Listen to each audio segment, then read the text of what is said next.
Hi, I'm Mark Mikulich, Technical Product Manager for Small Character Technologies here at SquidInk.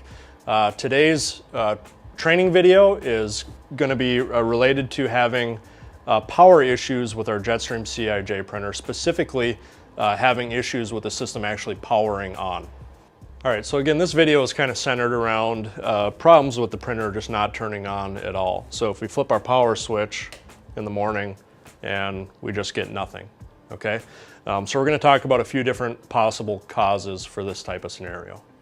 All right, so the first thing we want to do in this type of situation is verify the power source. Okay, so the outlet, for example, that the printer is plugged into. Now we're not asking you to troubleshoot an outlet or power source if you're not certified to do so. So you want to make sure you're certified, or you have an electrician or someone who is qualified to do that. But we want to verify the power source first before we start, cutting into the printer. So I recommend starting there, and then we'll kind of work our way forward. One other thing we want to look at too is just make sure our power cable is okay. So check your ends, make sure this isn't damaged or anything's frayed. And again, if you're qualified, you can meter this out too, and just make sure that this is okay. Something really simple to look at, and something you don't want to overlook if you're having issues turning your printer on. Okay, on the topic of power, so we just discussed, verifying the power source first. Another item we're going to talk about that's kind of related to this whole situation is line conditioner, okay?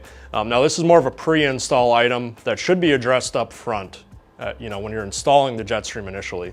But line conditioner is great for if there's any concern for power surges or maybe noise from other equipment on the same circuit. The SquidInk part number for this line conditioner is 2004199.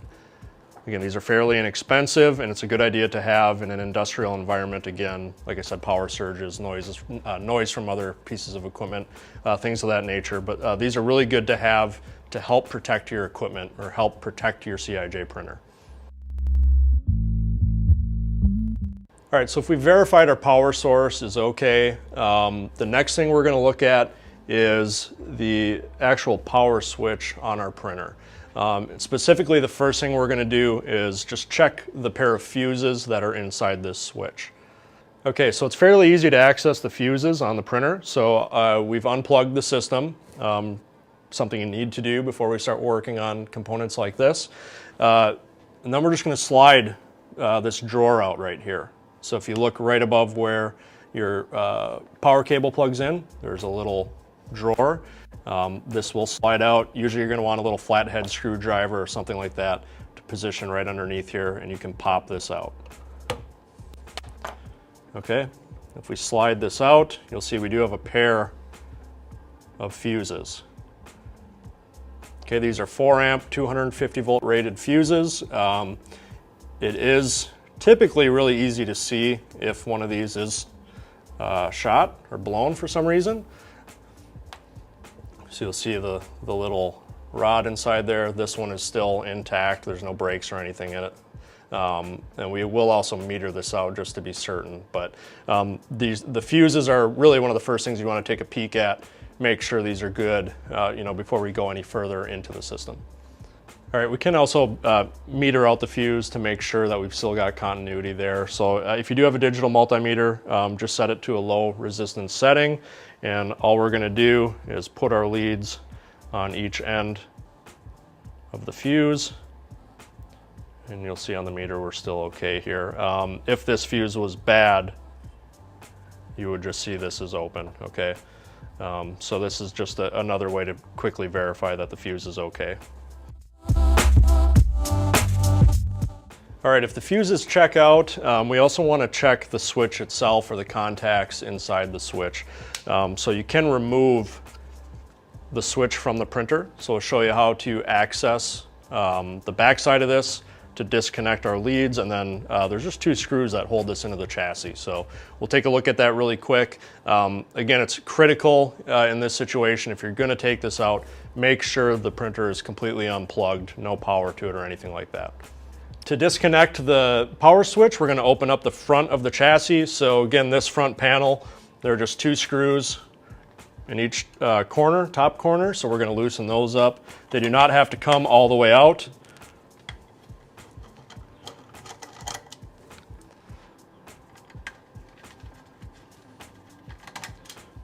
Okay, so just loosen those up. Front panel comes down. Now what we're going to do first is just disconnect these connections to the back of the power switch before we pull it out.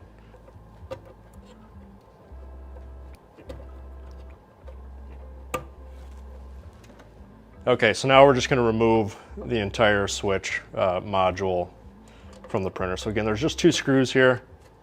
We're just going to back those out.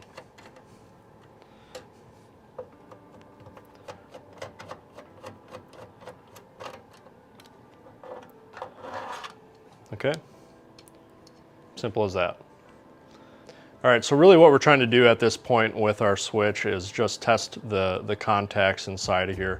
So we're gonna meter this out and make sure we've got continuity on our contacts. So what you'll see is when we flip this on, if we're not seeing anything, if it's still showing as open, it's possible that the contacts inside of here are bad. So maybe a bunch of debris or dust or something over time has gotten inside of the switch, has dirtied up the contacts, and we're just not getting a good connection. So we're gonna check that out with the meter real quick.